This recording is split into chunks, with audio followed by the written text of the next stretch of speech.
राम राम जी, राधे राधे, जय श्री कृष्णा। आज हम आपके लिए बृहस्पतिवार व्रत कथा लेकर आए हैं। आइए शुरू करते हैं।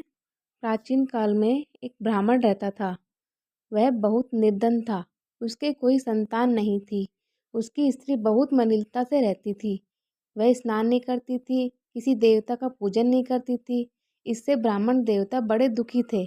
बेचारे बहुत कुछ करते थे, किंतु उसका कुछ परिणाम न निकला। भगवान की कृपा से ब्राह्मण की स्त्री के कन्या रूपी रत्न पैदा हुआ। कन्या बड़ी होने पर प्रातः स्नान करके विष्णु भगवान का जाप व बृहस्पतिवार का व्रत करने लगी। अपने पूजन पाठ को समाप्त करके विद्यालय जाती तो अपनी मुट्ठी में जौ भरकर ले जाती और पाठशाला के मार्ग में डालती जाती। तब वह जौ स्वर्ण के हो जाते तो लौटते समय उनको बीनकर घर ले आती थी। एक दिन वह बालिका सूप में उस सोने की जौ को फटक कर साफ कर रही थी कि उसके पिता ने देख लिया और कहा, हे बेटी, सोने की जौ के लिए सोने का सूप होना चाहिए। दूसरे दिन बृहस्पतिवार था। इस कन्या ने व्रत रखा और बृहस्पति देव से प्रार्थना करके कहा, मैंने आपकी पूजा सच्चे मन से की है तो मेरे लिए सोने का सूप दे दो। बृहस्पति देव ने उसकी प्रार्थना स्वीकार कर ली। रोजना की तरह वह कन्या जौ फैलाती हुई जाने लगी।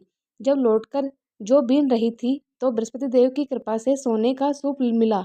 उसे वह घर ले आई और उसमें जौ साफ करने लगी, परंतु उसकी माँ का वही हाल रहा। एक दिन की बात है कि वह कन्या सोने के सूप में जौ साफ कर रही थी। उस समय उस शहर का राजकुमार वहां से लौट रहा था। इस कन्या के रूप और कार्य को देखकर मोहित हो गया तथा अपने घर आकर भोजन तथा जल त्याग कर उदास होकर लेट गया। राजा को इस बात का पता लगा तो अपने प्रधानमंत्री के साथ उसके पास गए और बोले, हे बेटा, तुम्हें किस प्रकार का कष्ट है? किसी ने अपमान किया है अथवा और कारण है सो कहो, मैं वही कार्य करूँगा जिससे तुम्हें प्रसन्नता हो। अपने पिता की राजकुमार ने बातें सुनी तो वह बोला, मुझे आपकी कृपा से किसी बात का दुख नहीं है, परंतु मैं उस लड़की से विवाह करना चाहता हूँ जो सोने के सूप में जौ साफ कर रही थी। यह सुनकर राजा आश्चर्य में पड़ा और बोला, हे बेटा, इस प्रकार की कन्या का पता तुम ही लगाओ। मैं उसके पास जाकर तुम्हारा विवाह अवश्य करवा दूंगा।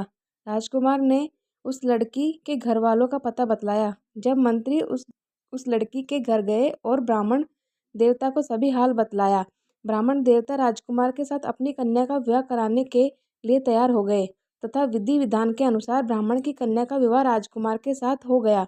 कन्या के घर से जाते ही पहले की भांति उस ब्राह्मण देवता के घर में गरीबी का निवास हो गया।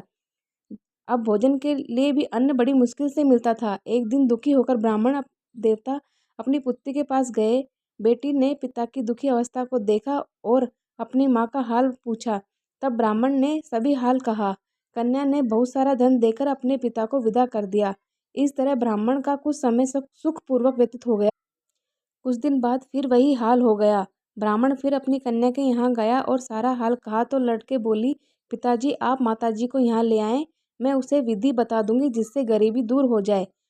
वह ब्राह्मण देवता अपनी स्त्री को लेकर पहुँचे तो अपनी माँ को समझाने लगी, हे माता, तुम प्रातःकाल उठकर स्नान आदि कर कर विष्णु भगवान का पूजन करो तो दरिद्रता दूर हो जाएगी। परंतु उसकी माँ ने एक न मानी और प्रातःकाल उठकर अपनी पुत्री के बच्चों की जूठन खा लिया। इससे उसकी पुत्री को बहुत गुस्सा आया और एक रात को कोठरी में सभी सामान निकाल दिया और अपनी माँ को उसमें बंद कर दिया।